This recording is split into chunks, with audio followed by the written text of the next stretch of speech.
Ok, bienvenue dans cette vidéo. On va parler optimisation. Si tu vois cette vidéo, c'est que tu t'intéresses à l'optimisation et peut-être même que tu as déjà pris rendez-vous pour ton estimation gratuite. Et c'est parfait parce que du coup, cette vidéo va t'expliquer comment ça fonctionne. Comment est-ce qu'on met en place une optimisation chez une personne qui n'est pas micro-entreprise, quelqu'un qui serait déjà dans un régime réel, en entreprise individuelle au régime réel, ou bien qui serait sur un format société. Donc si tu es micro-entrepreneur, cette vidéo n'est pas pour toi, on en a une spécifique pour toi. Donc ici, on va voir comment ça fonctionne l'optimisation. Comment est-ce qu'on peut aller chercher du 8 000, du 6 000, du 12 000, du 15 000, du 23 000, du 7 000 euros d'économie par an chez les entrepreneurs français, que vous soyez de la prestation de service ou que vous soyez de l'achat-revente. Et ça passe par 23 pratiques d'optimisation. On ne va pas les dérouler en détail ici, ce n'est pas le but. Vous pourrez voir ça avec l'expert lors de votre rendez-vous, vous pourrez en parler. Ici, mon but, c'est que vous compreniez, OK, qu'est-ce qui va se passer derrière si j'ai pris un rendez-vous ou bien si je m'intéresse à l'optimisation, comment c'est censé se passer, comment est-ce qu'on peut aller cadrer, savoir exactement, tellement exact que sur plus de 1500 professionnels, on a une moyenne claire et le calcul qu'on peut faire ensemble, il vous est garanti. Sinon, on vous rembourse et en plus, on vous paye 1000 euros pour le temps perdu, donc c'est gagnant ou gagnant. Bref, tout ça pour dire qu'on peut calculer avec une ultra précision les gains à aller chercher par les pratiques d'optimisation. Comment est-ce que ça marche? Il y a 23 pratiques à aller chercher. Et ces pratiques, au passage, ce sont exactement celles par lesquelles sont passées toutes ces personnes que vous pouvez voir sur notre site dans Réussite d'élèves. Vous avez ici le lien pour aller leur parler si vous le souhaitez. Vous avez des infirmiers, vous avez des coachs sportifs, vous avez entraîneurs de tennis parce qu'on avait beaucoup de monde du sport pendant un temps, maintenant nageurs sauveteurs, on est d'accord. Vous avez des mandataires immobiliers, développeurs web, diététiciens, conciergerie, etc., etc. En gros, vous avez vraiment de tout type. Et dans tout ça, vous avez pas mal de personnes qui vont avoir des sociétés. Et c'est ce qui vous concerne aujourd'hui. Quand on a une société, l'optimisation ne se fait pas comme en micro. On n'a pas un changement de statut à étudier, etc. On a déjà un statut qui nous permet de passer des optimisations. Alors, il pourrait être intéressant d'aller changer de régime ou d'aller changer de statut quand même. OK? Soit pour des gains, soit pour d'autres raisons. Mais la réflexion ici n'est pas la même. La réflexion est de savoir sur les leviers d'optimisation à ma disposition, qui sont les mêmes si je suis en SAS ou si je suis en SARL, etc., à quelques ajustements près sur la façon de les appliquer, ce sont les mêmes. Est-ce que je les exploite ou pas? Et si je les exploite pas, combien ça me rapporterait en plus? Et une fois que ça s'est acté, c'est les changements les plus rapides pour aller chercher du cash tout de suite. Ensuite, on peut se poser la question du véhicule.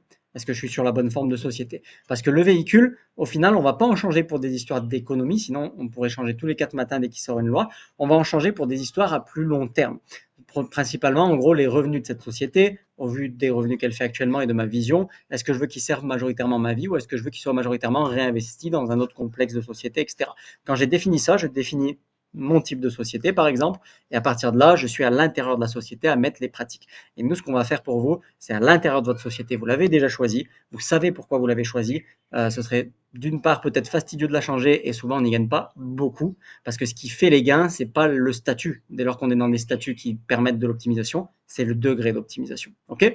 Donc on part à l'intérieur même dans les 23 pratiques d'optimisation. Et la question à se poser, donc ce document, on va assez vite le zapper maintenant parce qu'il est purement informatif, on va rentrer dans les calculs pour vous, c'est de se poser, ok, la question, dans tous ces éléments-là, s'exonérer de CFE, diminuer mon RC Pro, se faire payer le coût, repousser les plafonds de TVA, s'exonérer de la TVA, économiser 50% d'URSSAF sur mes loisirs vacances, etc. Dans tous ces éléments-là, qu'est-ce que je mets en place, qu'est-ce que je ne mets pas encore en place? Et c'est exactement ce qu'on vous propose, donc ce par quoi sont passées toutes ces personnes pour estimer leur économie avant d'aller la chercher, mais ce qu'on vous propose lorsque vous prenez ces rendez-vous gratuits avec nous, il suffit de commenter estimation si vous ne l'avez pas encore pris, ou bien si vous voyez cette vidéo, c'est le rendez-vous qui vous attend. Quand vous prenez ce rendez-vous, vous allez avoir ici un questionnaire à remplir, on est d'accord? Ça vous demande qu'est-ce que vous êtes. J'ai pris l'exemple d'une société exprès, quelqu'un qui est en SASU avec 2 enfants à charge, ok? Puis on demande quelques infos dont on a besoin. Chiffre d'affaires, est-ce qu'il y a l'IS ou pas l'IS sur ta SASU? Ok, le dernier revenu du coup que tu en as tiré, 33 000.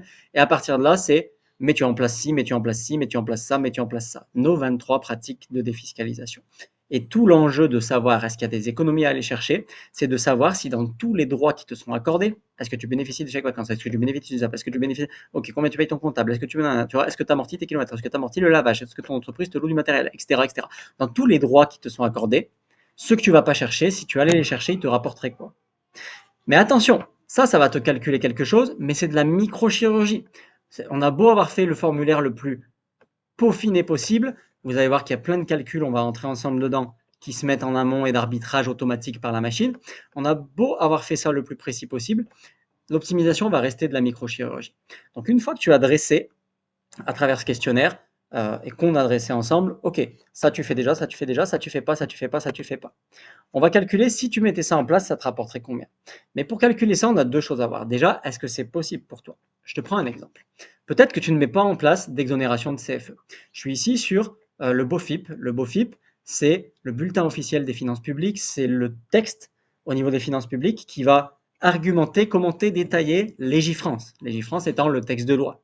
Et là, on va apporter les détails sur comment ça se passe, telle loi, etc., pour éviter les interprétations qu'on peut voir trop souvent si tu suis juste des gens sur les réseaux. C'est le BOFIP qui va t'apporter vraiment les détails. Et je te prends un exemple d'une des exonérations de CFE, il en existe plusieurs, mais je t'en prends une pour te montrer le degré de microchirurgie de la chose. Sont exonérés ceux qui enseignent la littérature, les langues, donc ce n'est pas tous les enseignements. Donc quand tu enseignes quelque chose, tu peux être exonéré de CFE, à condition que ce soit dans ces enseignements-là précisément, que tu dispenses ton enseignement personnellement, donc sans salarié, à ton domicile, au domicile des élèves ou dans un local qui n'a pas d'enseigne, etc. Ok? Et par personnellement, ça veut dire que tu dois être une personne physique. Si tu as une société, tu es une personne morale. Donc dès que tu rentres dans ce détail-là, tu te rends compte que, ok, exonération de CFE, peut-être que ici notre personne en SASU ne le faisait pas, mais on va avoir un carton rouge. Le calcul pour autant ne va pas se faire parce qu'elle est en SASU, c'est une personne morale. Et donc aux yeux de l'État, si c'est la SAS qui facture, c'est pas la SAS qui est une personne morale qui donne le cours, c'est elle. Par exemple, si c'était Jocelyne, c'est Jocelyne qui donne le cours. Et donc, il y a une différence entre la personne qui facture et la personne qui donne le cours. Et puis peut-être qu'en plus, c'est pas à domicile et j'en passe, etc. Donc, vous voyez, il y a plein d'éléments de microchirurgie comme ça. Donc, comment ça va se passer? Pour calculer votre degré d'optimisation avec nos experts, vous allez remplir ce formulaire-là. La machine va faire plein de calculs. Et derrière, il y a cet échange qui est primordial pour aller rentrer dans cette microchirurgie, soit pour des éléments, des sujets comme on vient de le voir avec la CFE, soit par rapport à des projets, paternité, maternité, retraite dans pas longtemps et je compte sur ma retraite parce que j'ai toujours cotisé mes trimestres jusque-là par rapport à un jeune qui compte pas dessus dès le départ, etc. Ok, et ben je vais pas avoir les mêmes projets, je vais pas appliquer peut-être les mêmes choses. Je pourrais gagner 1000 euros ici sur les cotisations retraite, mais ça me ferait perdre tant de points et ça me repousserait de 6 mois ma retraite. Et ah bah pour toi c'est important, donc on va pas faire celui-ci et on va ajuster avec cet échange-là. Avant d'en arriver à la fin et à l'ajustement, donc, vous avez vu que c'est de la microchirurgie. On a vu l'exemple avec le BOFIP et on pourrait en voir plein d'autres. J'ai pris celui-ci parce qu'il est rapidement sous ma main. Il est dans mes favoris parce que c'est quelque chose qu'on traite assez souvent en un courrier. Une fois que vous avez répondu aux questions, la machine fait son œuvre. La machine, elle fait quoi? Elle va regarder, ok, votre revenu, c'est vous qui l'avez répondu, dans un cas comme celui-ci, il est de 33 000 euros. Le barème de l'impôt, selon votre revenu, ça fait qu'il serait à tant d'euros d'impôt sur le revenu à payer aujourd'hui. Mais vous avez un potentiel non exploité du pressing, c'est-à-dire que pour votre activité professionnelle, vous utilisez une tenue. Cette tenue, vous la lavez chez vous. Quelqu'un qui aurait un patron, il utiliserait une tenue du boulot qu'il laverait chez lui, son patron le défrayerait. Là, ton patron, c'est l'État. Donc, tu as un potentiel à défraiement par l'État et ce défraiement se fait en réduction d'URSSAF impôt. Là, il y a un potentiel à 1456. Peut-être que ce potentiel, il va sauter en discutant avec l'expert si votre tenue, elle ne rentre pas dans les clous ou si votre activité ne permet pas de le faire spécifiquement, mais une majorité le permet, donc aujourd'hui, c'est calculé. Et on continue comme ça, donc il va faire un potentiel lié à ton logement. En fait, à chaque fois que dans cette liste, il y a quelque chose qui est dit, je ne le fais pas, c'est louer une partie de mes biens personnels à moi-même, entre mon entreprise et moi-même, etc. La machine va dire, OK, si c'était mis en place, dans ton cas, toi, avec ton barème de l'impôt, avec ta constitution du foyer, etc., qu'est-ce que ça donnerait comme économie? OK? Ensuite, on voit l'URSSAF, comment il se calcule, etc. Et on calcule ton cash flow. C'est-à-dire que, OK, aujourd'hui tu as 33 000 de revenus, ton URSSAF, il est de temps, ton machin, il est de temps. Si tu mettais ça en place, il réduirait de temps, il resterait temps, il resterait temps. Et on reprend ce qui rentre, moins ce qui sort, moins finalement combien il y a d'URSSAF une fois qu'il est minoré, plus les crédits d'impôt qu'on te rembourse, etc. La CSG, CRDS, tout est calculé pour qu'à la fin, on puisse additionner les coûts des gains. Donc là, on est quelqu'un qui a 6 177 euros d'économie sur sa SASU en additionnant 256 euros, 1841, etc., etc., qui se joue sur, je vous prends un exemple bête, 256 euros, on va le retrouver dans la liste.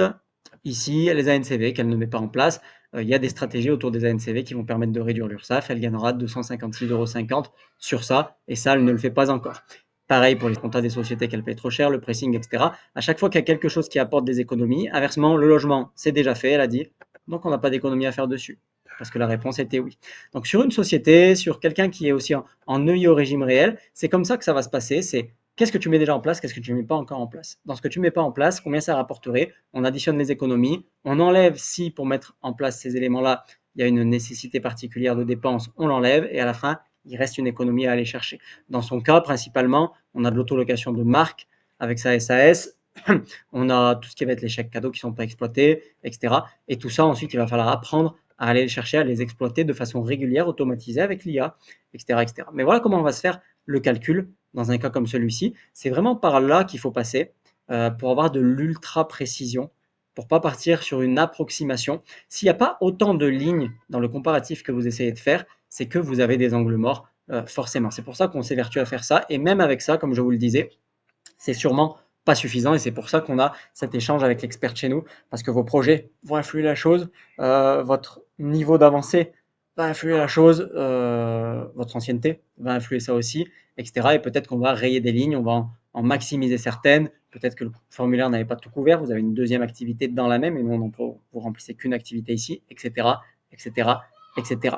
En tout cas, c'est comme ça que ça va se passer ici, c'est comme ça par qui toutes ces personnes sont passées et c'est ce qui nous permet de vous garantir le résultat. Et quand je vous dis garantir, c'est-à-dire que si les économies, si vous n'avez pas ce gain financier à la clé, c'est qu'on a mal fait notre job, c'est notre faute. Donc oui, on va en bourse si vous avez pris un accompagnement. Hein, et en plus, on vous donne 1 000 € parce que j'ai horreur de ça et je peux mettre ma main à couper que ce qu'on fait, c'est carré grâce à cette précision dans les calculs. Et d'ailleurs, je vous laisse 30 secondes avec José Manuel et John qui vont eux-mêmes vous dire ce qu'ils en ont pensé pour que vous puissiez vous rendre compte par vous-même de la puissance du calcul précis. J'exerce depuis plus de 20 ans. Je crois que ça fait 20 ans que je jette de l'argent en l'air. Moi, je suis resté cloué. Vraiment, pourtant, j'ai un certain âge et j'ai côtoyé des experts comptables, des personnes qui ont voulu m'aider. Mais vraiment, Toi, tu arrives, tu expliques des choses, et moi, je regarde, je dis, mais d'où il sort ça, lui? On m'a jamais expliqué ça, c'est pas possible, quoi. Là, moi, j'ai testé, ça marche. Il m'a dit, OK, donc en fait, tout ce qu'il raconte, on va voir. S'il raconte pas n'importe quoi, on va tester. Et en fait, ben, ça marche à tous les coups. Ok, donc voilà comment ça va se passer pour vous dès lors que vous n'êtes plus en micro-entreprise, vous n'êtes pas en micro-entreprise, vous avez un régime qui vous permet de chercher de l'optimisation.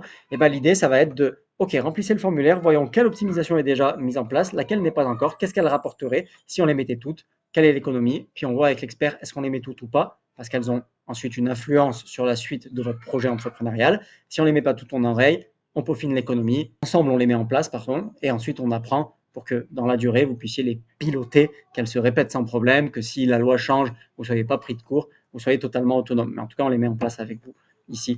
C'est le but de ces estimations et c'est vraiment le passage obligé, tous ces arbitrages, si vous voulez un résultat précis et si vous ne voulez pas aller à l'aveugle dans quelque chose d'approximatif.